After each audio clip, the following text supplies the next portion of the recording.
Di Jawa Timur tentunya yang di Surabaya Sidoarjo ini kan keseniannya yang terkenal nih adalah apa itu yang drama. Akhirnya oh ini teater tradisional, oh ini teater pada saat itu. Oh.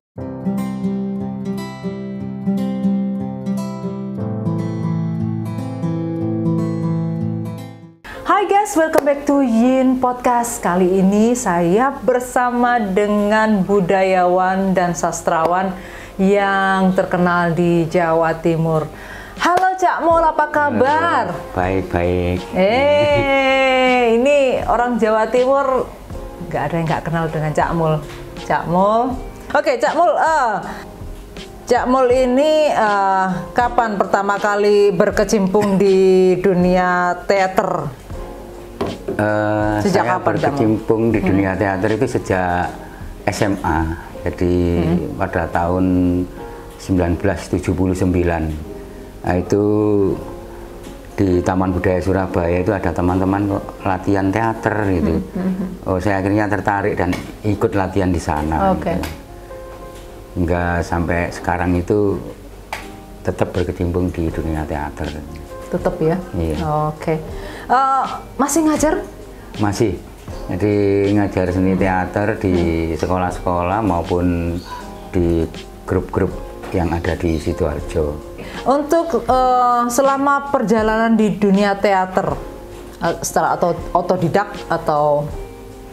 Perjalanan dunia teater itu bisa dibilang otodidaknya juga ada, karena mungkin itu karena ada rasa senang sehingga mungkin orang bilang ono bakat, nah, sehingga itu akhirnya saya juga ikut di satu organisasi teater, di mana pada tahun 79 itu ketika ikut dunia teater itu menyenangkan dan ikut main drama-drama kolosal juga, cerita-cerita pendek gitu, maupun film-film pada waktu itu ditampilkan di stasiun televisi pemerintah pada saat itu tahun 70-an sampai 80-an gitu. Oh, oke.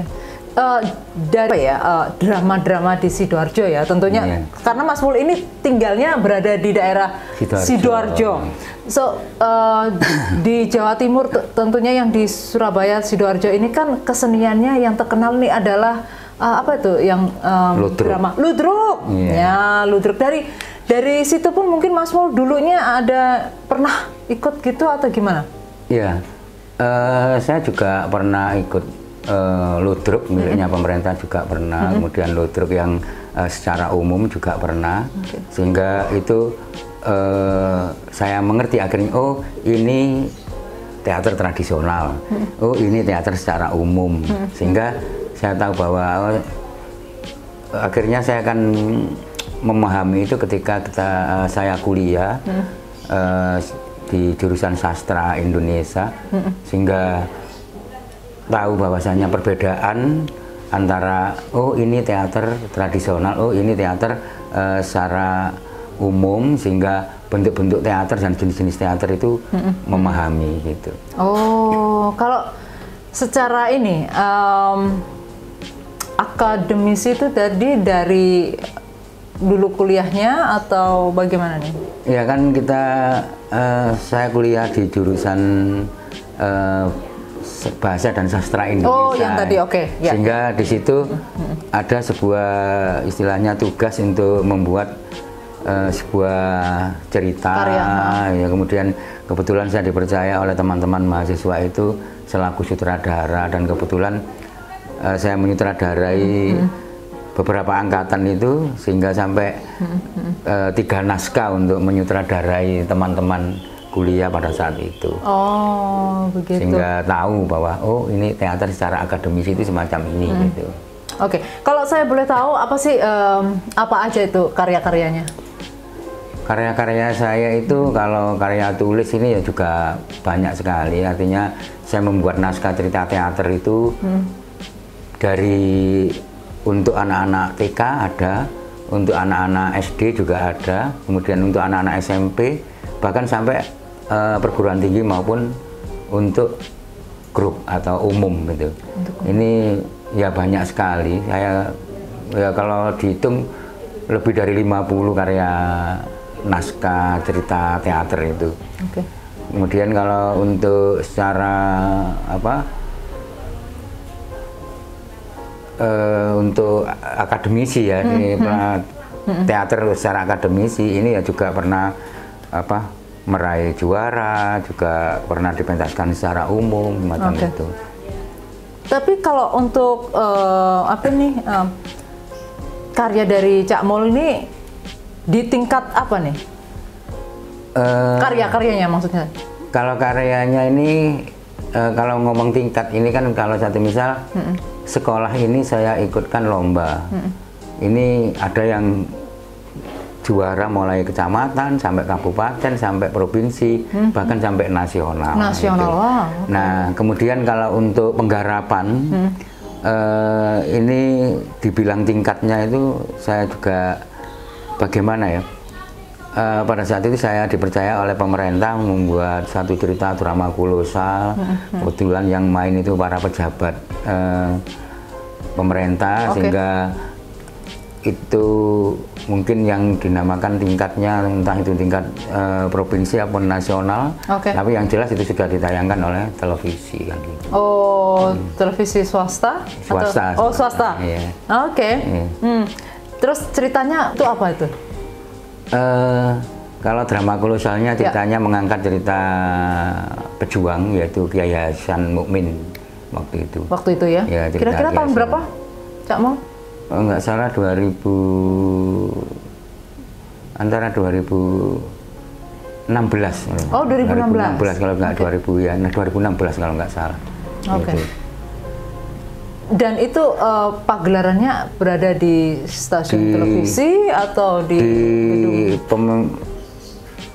Pergelarannya ada di alun-alun Sidoarjo karena kolosal itu. Mengangkat cerita perjuangan. Di alun-alun Sidoarjo. Akan tapi ditayangkan live oleh stasiun televisi swasta. Oh, begitu.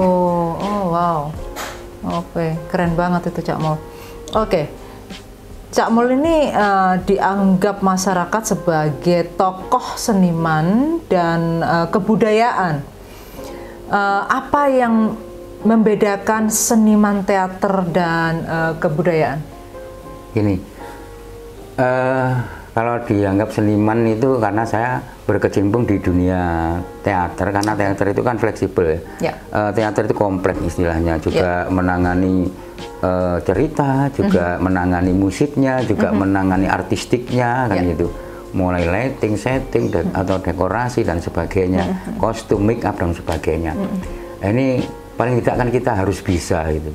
Jadi secara keseluruhan apa yang dibutuhkan oleh teater atau seni pertunjukan itu kita harus bisa. Nah di seni pertunjukan kan itu ada cerita, ada tari, ada musik, kemudian ada artistik yang lain. Gitu, sehingga dinamakan seorang seniman gitu.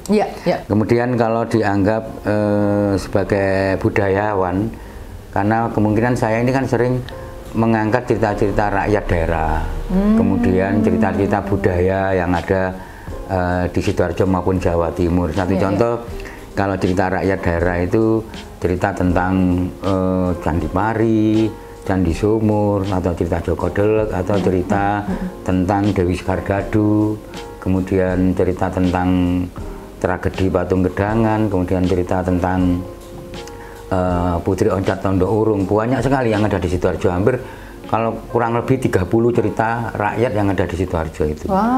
Kemudian kalau cerita budaya itu satu misal nyadran. Kemudian nyadran itu seperti nyadran apa? Itu syukuran laut. Jadi seorang nelayan ini mengucap puji syukur kepada Tuhan dengan membawa satu sajen gitu ya. Sajen di larung ke tengah laut. Larung ya, acara larung. Tapi istilahnya apa tadi? Nyadran.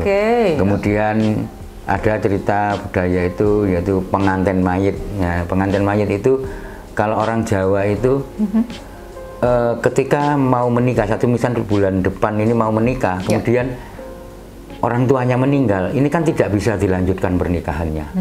Harus menunggu 1 tahun lagi atau tahun depan.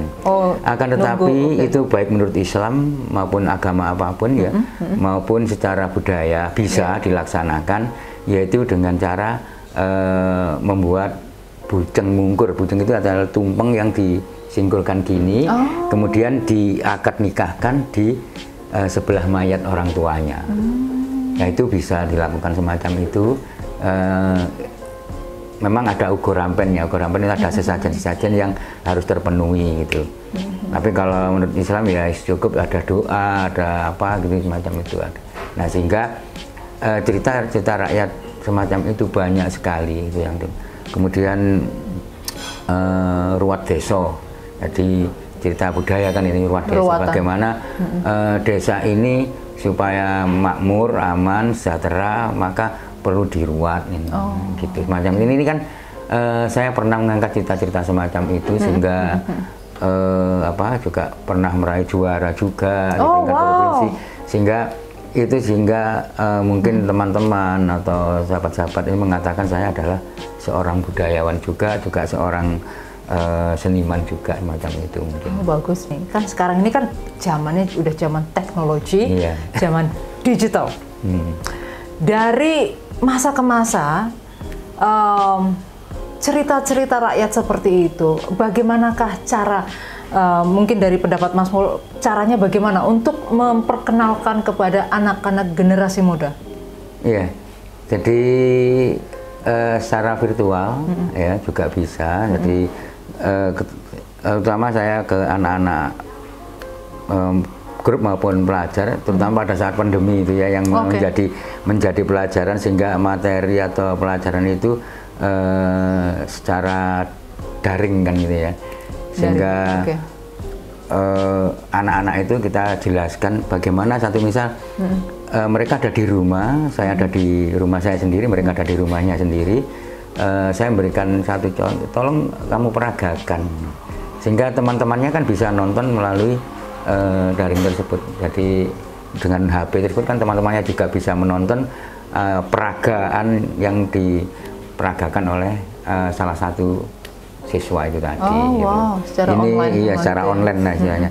Sehingga anak-anak akan tahu bahwa oh ternyata teater itu semacam ini gitu. Kemudian melakukan olah vokal itu semacam ini, olah tubuh itu semacam ini. Jadi mereka bisa mempraktekkan di rumah gitu. Sehingga dari masing-masing peserta ini bisa mengetahui karena secara daring, sehingga mengetahui dari gambar gitu aja. Tapi ketika saat ini sudah bisa langsung bertatap muka, sehingga anak-anak baru bisa mempraktekkan gitu. Oh begitu. Terus ini Cak Mol, saya mau nanya ini, untuk Cak Mol sendiri berkarya itu base-nya di mana? Ada tempat yang khusus di Sidoarjo atau bagaimana, atau ikut dalam lingkupnya pemerintahan Sidoarjo atau bagaimana? Kalau untuk proses, yang dimaksud prosesnya ya. Kalau untuk proses itu dimanapun itu bisa kita. Jadi gitu. Kadang kita di Sidoarjo kebetulan banyak tempat gitu ya. Ada di pendopo kabupaten, ada di pendopo dinas pariwisata, ada di pendoponya ruangan dinas pendidikan, ada di ruangannya dewan kesenian, ada di MPP atau mall pelayanan publik, kemudian ada di taman-taman di sana itu ada namanya Taman Tanjung Buri lah, itu sering kita pakai proses di sana. Oh gitu. Adakah nama teaternya tersebut atau bagaimana? Ada. Kalau namanya? Saya namanya Grup Teater Republik. Gitu. Ada salam-salam untuk rekan-rekan yang berada di Teater Republik? Iya. Untuk teman-teman Teater Republik atau pecinta teater yang ada di Indonesia, mudah-mudahan masih tetap bisa berproses dan selalu giat dalam menjalankan satu keinginan bagaimana proses berteater itu. Keren. Terima kasih sekali lagi untuk generasi muda ini kan ada apa ya, penerangan. Ini loh seperti ini, budaya itu seperti ini, teater itu seperti ini. Terima kasih sudah bergabung di Yin Podcast. Iya, sama-sama. Okay, guys, thank you very much for watching. Don't forget click like, subscribe, and comment. Thank you and bye-bye.